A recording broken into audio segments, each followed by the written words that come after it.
अध्याय 1। भूकंप। फ्रिस्को से आने वाली ट्रेन बहुत देर से आई थी। उसे आधी रात को हडसन की साइडिंग पर पहुंच जाना चाहिए था, लेकिन तब तक 5 बज चुके थे और पूरब में धूसर भोर हो रही थी जब छोटी ट्रेन धीरे धीरे स्टेशन हाउस के लिए इस्तेमाल किए जाने वाले खुले शेड तक पहुंची। जैसे ही वह रुकी, कंडक्टर ने ऊंची आवाज में पुकारा, हडसन की साइडिंग। एक छोटी लड़की तुरंत अपनी सीट से उठी और गाड़ी के दरवाजे की ओर चली गई। उसके एक हाथ में विकर सूटकेस था और दूसरे हाथ में अखबारों से ढका एक गोल पक्षी का पिंजरा था, जबकि उसकी बांह के नीचे एक छतरी थी।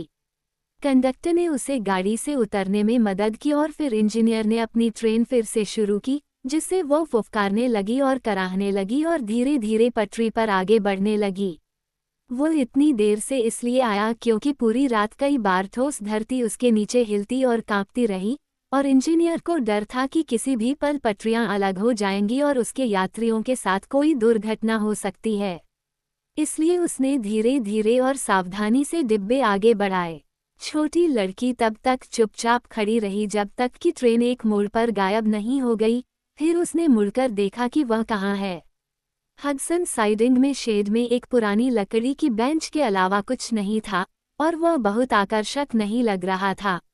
जब उसने हल्की धूसर रोशनी में झांका तो स्टेशन के पास किसी भी तरह का कोई घर दिखाई नहीं दिया, न ही कोई व्यक्ति दिखाई दिया। लेकिन थोड़ी देर बाद बच्चे ने देखा कि कुछ ही दूरी पर पेड़ों के एक समूह के पास एक घोड़ा और बगी खड़ी थी। वो उस ओर चली गई और पाया कि घोड़ा एक पेड़ से बंधा हुआ था और बिना हिले डुले खड़ा था। उसका सिर लगभग जमीन पर लटका हुआ था। यह एक बड़ा घोड़ा था, लंबा और हड्डियाँदार, लंबे पैर और बड़े घुटने और पैर। वो उसकी पसलियों को आसानी से गिन सकती थी जहां वे उसके शरीर की त्वचा के माध्यम से दिखाई दे रही थीं, और उसका सिर लंबा था और उसके लिए बिल्कुल भी बड़ा नहीं लग रहा था, जैसे कि वह फिट नहीं हो रहा था। उसकी पूंछ छोटी और टेढ़ी मेढ़ी थी, और उसका हॉर्नेस कई जगहों से टूटा हुआ था और फिर से डोरों और तार के टुकड़ों से जोड़ा गया था। बगी लगभग नई लग रही थी, क्योंकि उसमें ऊपर की तरफ चमकदार और साइड के पर्दे थे। सामने की ओर झुककर, ताकि वह अंदर देख सके, लड़की ने देखा कि एक लड़का सीट पर गहरी नींद में सोया हुआ है। उसने पक्षी पिंजरा नीचे रखा और अपने छत्र से लड़के को धक्का दिया। कुछ ही देर में वह जाग गया, उठकर बैठ गया और अपनी आंखें तेजी से रगड़ने लगा। नमस्ते, उसने उसे देखते ही कहा, क्या आप डोरोथी गेल हैं? हाँ, उसने जवाब दिया, उसके उलझे हुए बालों और चमकती हुई भूरी आंखों को गंभीरता से देखते हुए। क्या तुम मुझे ह्यूगसन के खेत पर ले जाने आए हो? बेशक, उसने जवाब दिया। ट्रेन में, उन्होंने कहा, यदि ऐसा नहीं होता तो मैं यहाँ नहीं होती। वो इस पर हंसा, और उसकी हंसी खुशनुमा और स्पष्ट थी। बगी से बाहर कूदकर उसने डोरोथी का सूटकेस सीट के नीचे रख दिया और उसका पक्षी पिंजरा सामने फर्श पर रख दिया। हेनरी पक्षी? उसने पूछा। ओह नहीं, ये तो बस यूरेका है, मेरी बिल्ली का बच्चा। मुझे लगा कि उसे ले जाने का यही सबसे अच्छा तरीका है। लड़के ने सिर हिलाया। उन्होंने कहा, यूरेका बिल्ली के लिए एक अजीब नाम है। मैंने अपनी बिल्ली का नाम यह इसलिए रखा क्योंकि मैंने उसे पाया था, उसने बताया। चाचा हेनरी कहते हैं कि यूरेका का मतलब है मैंने उसे पाया है। ठीक है, अंदर आ जाओ। वो बगी में चढ़ गई और वो उसके पीछे पीछे चला गया। फिर लड़के ने लगाम उठाई, उसे हिलाया और कहा, गिड गैप। घोड़े ने कोई हरकत नहीं की। डोरोथी को लगा कि उसने बस अपना एक लटकता हुआ कान हिलाया है, लेकिन बस इतना ही। गिड डैप, लड़के ने फिर पुकारा। घोड़ा स्थिर खड़ा रहा। शायद, डोरोथी ने कहा, अगर आप उसे खोल दें तो वह चला जाएगा। लड़का खिलखिलाकर हंसा और बाहर कूद गया। लगता है मैं अभी भी आधा सो रहा हूँ, उसने घोड़े को खोलते हुए कहा। लेकिन जिम को अपना काम अच्छी तरह पता है न जिम?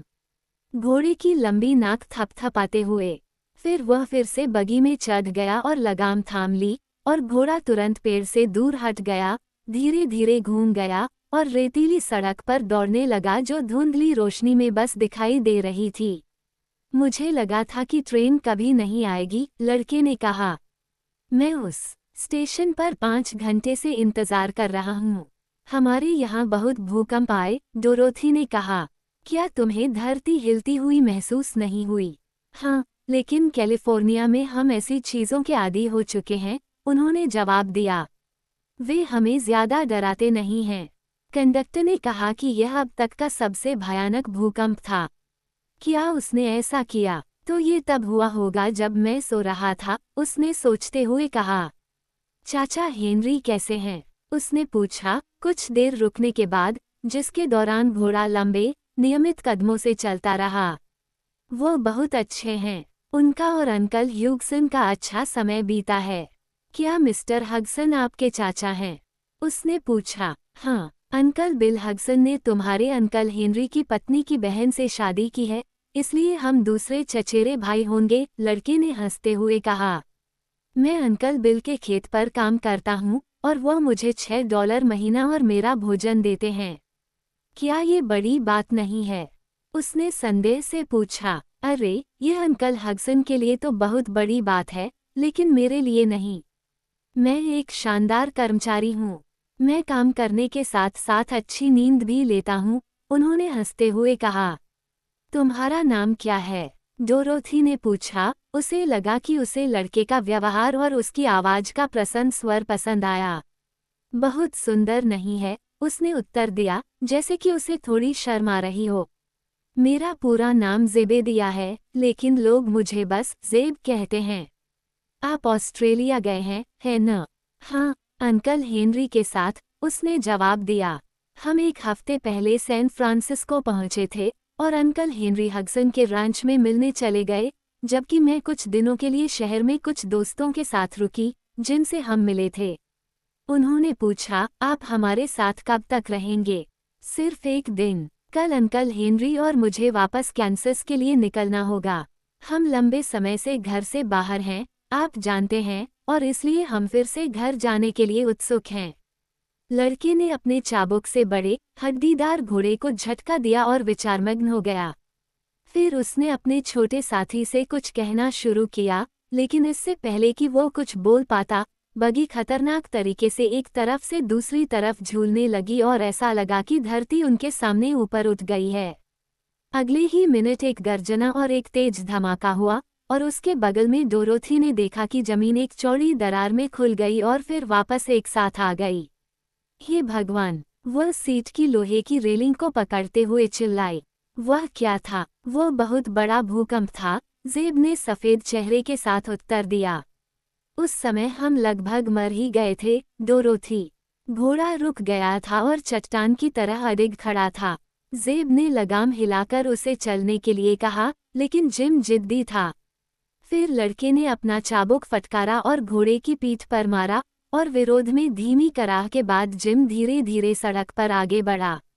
कुछ मिनटों तक न तो लड़का और न ही लड़की ने फिर से कुछ कहा। हवा में खतरे की सांस थी, और हर कुछ पलों में धरती हिंसक रूप से हिल जाती थी। जिम के कान उसके सिर पर सीधे खड़े थे और उसके बड़े शरीर की हर मांसपेशी तनाव में थी क्योंकि वह घर की ओर बढ़ रहा था। वो बहुत तेज नहीं चल रहा था, लेकिन उसके कूल्हों पर झाग के धब्बे दिखाई देने लगे थे और कभी कभी वह एक पत्ते की तरह कांपने लगता था।